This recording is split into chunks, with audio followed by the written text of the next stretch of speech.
আব্দুল্লাহ ইবনে মাসউদ রাদিয়াল্লাহু তাআলা আনহু বলেন, কাদেমান নবী সাল্লাল্লাহু আলাইহি সাল্লাম কাদেমা আলা নবী সাল্লাল্লাহু আলাইহি সাল্লাম আফদুল জিন্নে। একদা জিনের একটা দল নবীর কাছে আসলো। একদা জিনের একটা দল নবীর কাছে এসে বলছে, আল্লাহর নবী, ইনহা উম্মাতাক ইয়া রাসূলুল্লাহ, হে আল্লাহর রাসূল, আপনি আপনার উম্মতকে নিষেধ করে দিন, আইয়াস্তানজু বিররাউসে অল এদামে অল হামামা, ওরা যেন হাড়হাড্ডি দিয়ে পবিত্রতা অর্জন না করে, ওরা যেন গোবর দিয়ে পবিত্রতা অর্জন না করে, ওরা যেন কয়লা দিয়ে পবিত্রতা অর্জন না করে। কেন? ইন্নাল্লাহ জাআলা ফিহা রিজকান লানা, আল্লাহ তাআলা এগুলি আমাদের জন্য রুজি করে দিয়েছে। জিনেরা এসে বলছে যে এইটা আল্লাহ আমাদের জন্য রুজি খাদ্য করে দিয়েছেন, গোবর খাদ্য, আমার ফেলে দেওয়া হাড়হাড্ডি খাদ্য, কয়লা খাদ্য। কিভাবে খাদ্য এটা আমার আপনার বুঝার প্রয়োজন নেই, হয়তো বা স্বাদটা আমি যা পেয়েছি এখন তার চেয়ে বেশি করে দেওয়া হয়েছে। আল্লাহ তাআলা যেদিন সব জান্নাতীকে নাস্তা দিবেন, প্রথম নাস্তা, তখন সারা পৃথিবীকে রুটি বানাবেন। চাঁপাই নবগঞ্জের মহিলারা যেভাবে রুটি বানায় দুই হাতে, আল্লাহ তাআলা তার নিজ হাতে তার মতো যেভাবে তার জন্য সাজে তিনি দুই হাতে রুটি বানাবেন সারা পৃথিবীকে দিয়ে, আর মাছের কলিজা দিয়ে নাস্তা দিবেন মানুষকে।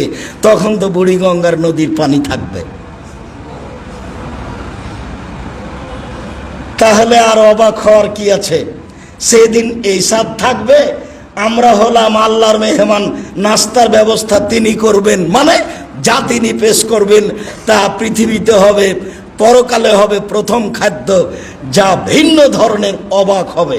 ক্ষমতার মালিক তিনি, স্বাদে পরিবর্তন করে দিবেন তিনি, দেখতে পরিবর্তন করে দিবেন তিনি। অতএব আপনি আপনার উম্মতকে নিষেধ করে দেন, তারা যেন এইগুলি পবিত্রতার জন্য ব্যবহার না করে। এইগুলি আল্লাহ আমাদেরকে রুজি হিসেবে দিয়েছে। অবশ্যই অংশটা ভালো বুঝেছি। আয়েশা রাদিয়াল্লাহু তাআলা আনহা বলেন, আল্লাহর নবী বলেছেন যে যখন পেশাব পায়খানা থেকে খারাজা মিনাল খালায়ে বের হলে বলবে গোফরানাকা, আল্লাহ তোমার কাছে ক্ষমা চাচ্ছি। আলহামদুলিল্লাহিল্লাযী আযহাবা আনিল আযা, এ হাদিস ঠিক নয়, এটা চলবে না। এ হাদিস ঠিক নয়, এটা চলবে না। শুধু গোফরানাকা, তিনবার নয়, একবার, তোমার কাছে ক্ষমা চাচ্ছি, এটুকুই শেষ। এরপরের অংশে যাই।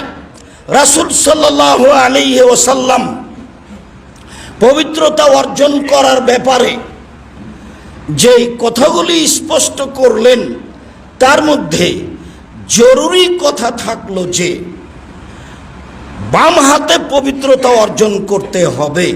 তার মধ্যে জরুরি কথা থাকলো যে আল্লাহর নবীকে ঢেল, আল্লাহর নবী হাড় এবং পেশাব, গোবর এবং কয়লা দিয়ে পবিত্রতা অর্জন করতে নিষেধ করলেন। আব্দুল